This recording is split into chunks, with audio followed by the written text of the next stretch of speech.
Tonight we take a look at the drop and distracted driving. Stay tuned. TrojanVision News starts now. From the High Definition Production Center of Troy University's Broadcast and Digital Network at Troy, Alabama's International University, this is TrojanVision News. Hello and welcome to TrojanVision News for November 9th, 2015. I'm Deborah Bogart. And I'm Jordan Elston. Thank you for joining us this evening.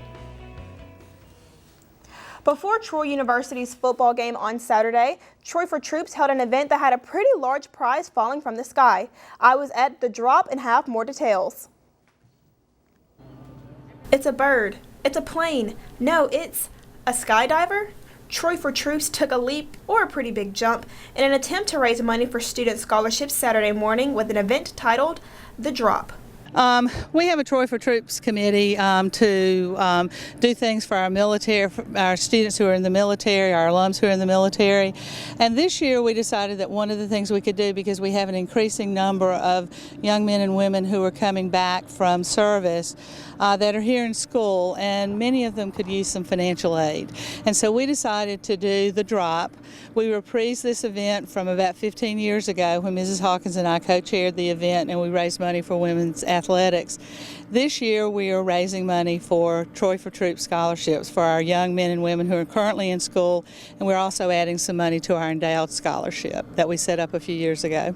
The squares were purchased before the event, all for a chance to win a pretty nice prize. You're going to see two parachutists drop out of the air. The first one is just for fun. The second one will be carrying a big American flag, so you can tell. The square that he lands on will win a prize, $1,000. We sold the squares for $20 each, so collectively this year we're funding three current scholarships. The rest of the money will go into the Endowed Scholarship Fund, but we hope to get that up to as many as 8 individual scholarships. The winner was trustee member Roy Drinkard. There will be another military-themed fundraiser this week for veterans. The Student Veterans Association will hold their annual Ruckathon from noon to 4 on Wednesday at the track. The funds raised at the event will benefit K-9s for Warriors. Drive sober or get pulled over. Arrive alive, don't text and drive. Both are phrases we hear on television commercials or see on posters, but how much of that message really sinks in? The Arrive Alive tour was on campus today with the same message, sharing it in an interactive and hopefully more memorable way. Sarah Singletary has more. A rainy Monday morning took a turn for the worst here at Troy University, with several vehicular manslaughters and head-on collisions. The location of these accidents? A driving simulation on the social quad. The Arrive Alive tour made a pit stop on campus to show students the real-life consequences of driving drunk or while texting. I think texting and driving can be kind of, people do it and they don't really notice it's bad until they have a wreck or to hear of someone dying or something. One student shares not only what she learned from the simulation, but what she hopes other students take from it as well. I would tell them to not do it, of course, because that was a major fail. I cannot pull up my text messages and drive at the same time. I hit 2 people.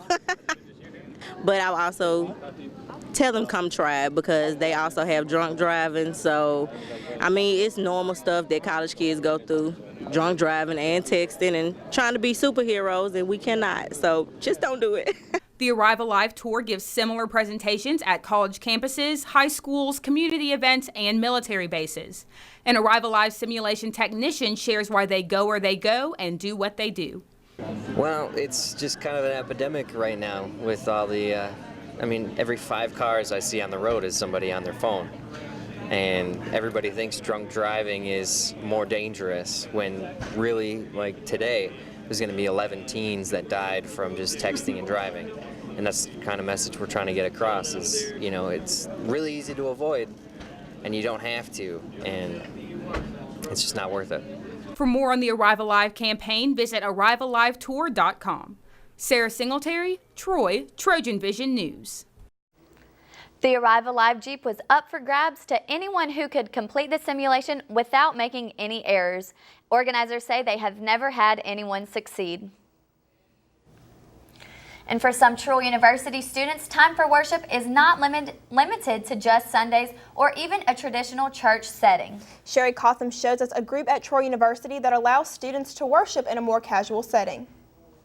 Although the name sounds like a sorority or fraternity, Chi Alpha is one of Troy's campus ministry groups. Chi Alpha existed as an organization called Christ Ambassadors that was mostly targeted towards high school students.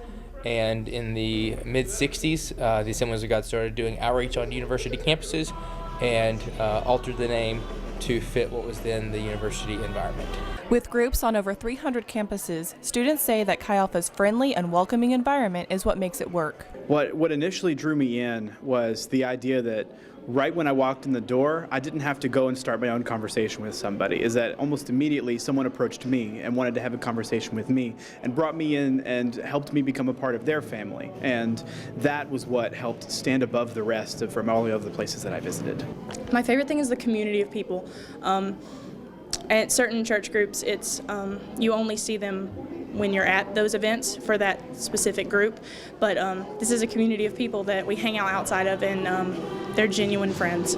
In addition to being involved in weekly services, Chi Alpha gives students the opportunities to be involved in leadership, outreach, and mission trips. Chi Alpha does weekly outreaches. We have an outreach team that spends at least 3 hours on campus every week. They're doing anything from praying with students to taking prayer requests or just encouraging them or asking them to start conversations. 2 years ago, I took a service trip to Mali, which is in West Africa, over spring break. Last year, I went to Ethiopia over spring break. I'll be going to Turkey, and I'm really excited about that. I'll have the opportunity to go and do that. And just being on campus and being able to minister to people and be in the worship band, it's really been a blessing for me. Sherry Cotham, Troy, TrojanVision News. Chi Alpha will meet this Wednesday night at 7:30 in the Trojan Center ballrooms.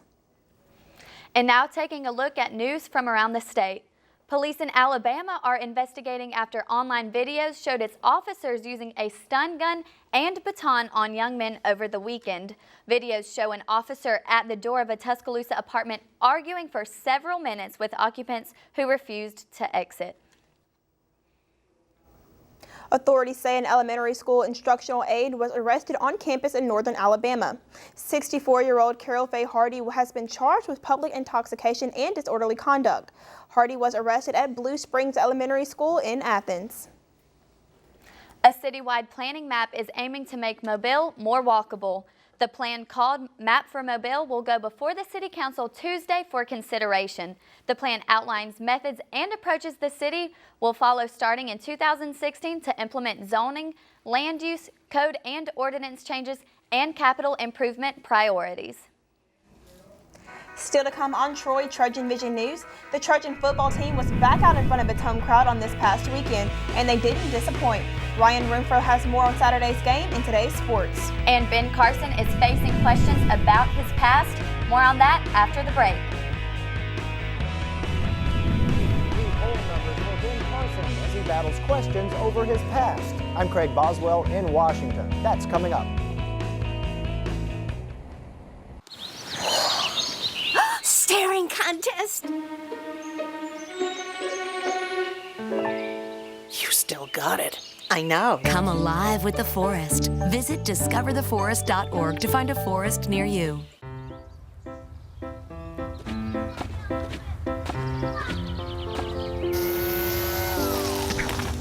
Come on, let's go. Hey, hi, what's your name? You live around here? You're pretty. Where are you guys going? Where are you going? Where are you going? Where are you going? Guess it's about time to get you fixed, sweetie. Your pets will start getting noticed sooner than you think. Accidental litters lead to millions killed in shelters each year. Help prevent more. Fix at month 4. Hey, Hard, what's this? That's my resignation. You're resigning.